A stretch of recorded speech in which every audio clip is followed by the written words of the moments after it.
Hi అండి. Breakfast అయిపోయిన తర్వాత నా మార్నింగ్ రొటీన్ అయితే చూసేయండి. బ్రేక్ఫాస్ట్ 8 or 8:30 కల్లా కంప్లీట్ చేసేసుకుంటాను. తర్వాత వెంటనే నేనైతే మధ్యాహ్నం లంచ్కి అయితే ప్రిపేర్ చేసేస్తాను. ఈరోజు చామగడ్డల పులుసు అయితే చేస్తున్నాను. అందుకని ముందుగా చామగడ్డల్ని బాగా వాష్ చేసుకొని గ్యాస్ మీద అయితే పెట్టేశాను. అవి ఉడికేలోపు ఇంకా గిన్నెలు ఉంటే తోమేసుకున్నాను. మార్నింగ్ టిఫిన్ చేశాను కదా, గిన్నెలు పడిపోయాయి. ఏదైనా ఒక వంట చేయడానికి ఒక 100 గిన్నెలు వాడాల్సి వస్తుంది. పిల్లలు చిన్న చిన్న గ్లాసులు, గిన్నెలు, స్పూన్లు ఇవే ఎక్కువ ఉన్నాయి. చిరాకు వస్తుంది చిన్న చిన్న వాటిని కడగాలంటే. పెద్ద పెద్దవైనా నిమిషాల్లో కడిగేయచ్చు. చిన్న చిన్నవి కడుగుతూ ఉండాలంటే కొంచెం చిరాకేస్తుంది. ఇంకా పులుసు అయితే నాకు చాలా ఇష్టం అండి. పులుసులు అది కూడా మా అమ్మ చేస్తే ఇష్టం. నాకు పుల్లగా ఉండాలి. ఆ పుల్లగా అంటే మరీ కాదండి, కొంచెం పుల్లగా ఉండాలి. మా ఆయనకి పుల్లగా అంటే తినడం అనమాట. పులిబండి ఆయనకి అంత ఇష్టం ఉండదు.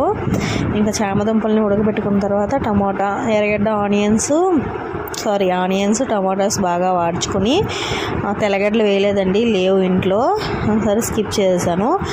బాగా మగ్గిన తర్వాత కరివేపాకు, ఇంకా ఉప్పు, పసుపు వేస్తే బాగా మగ్గుతాయి. అవి బాగా మగ్గిన తర్వాత చామదుంపలు వేసుకొని కారం కూడా వేసుకోవాలి. కొంచెం సేపు ఫ్రై చేసి ఇంకా చింతపండు పులుసు పోసేసుకోవడమే. కర్రీ అయితే రెడీ అయిపోయిందండి.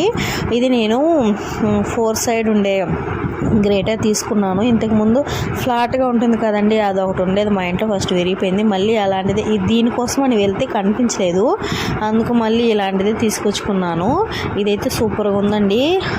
అది ఫ్లాట్గా ఉంటుంది కదా, అదైతే తురుముతూ ఉన్నప్పుడు చెయ్యి నొప్పి విపరీతంగా పడిపోతుంది చెయ్యి. ఇదైతే చాలా అంటే పట్టుకోవడానికి హ్యాండిల్ బాగుంది. 4 సైడ్స్ మనకి ఎలా కావాలంటే అలాగా, చిన్నవిగా, కొంచెం పెద్దవిగా, మరీ సన్నగా, ఇంకా స్లైసెస్గా కూడా కట్ చేస్తుంది. ఇదైతే నేను ఆన్లైన్లో తీసుకున్నానండి. ఎక్కడ తీసుకున్నాను ఏంటి అనేది కామెంట్ చేయండి, చెప్తాను. కావాలంటే నేను లింక్ కూడా పెడతాను. మీకు చెప్పేస్తున్నా ఒకరు కూడా నన్ను అడగడం లేదు. ఇది ఎందుకంటే మా చిన్న పాపకి తినిపించదామని చేశానండి ఫుడ్.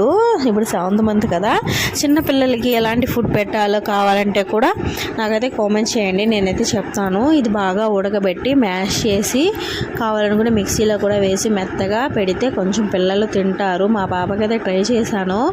స్టార్టింగ్ తినలేదు, ఊసేసింది. మళ్ళీ ఒక 2-3 స్పూన్లు అయితే తినింది.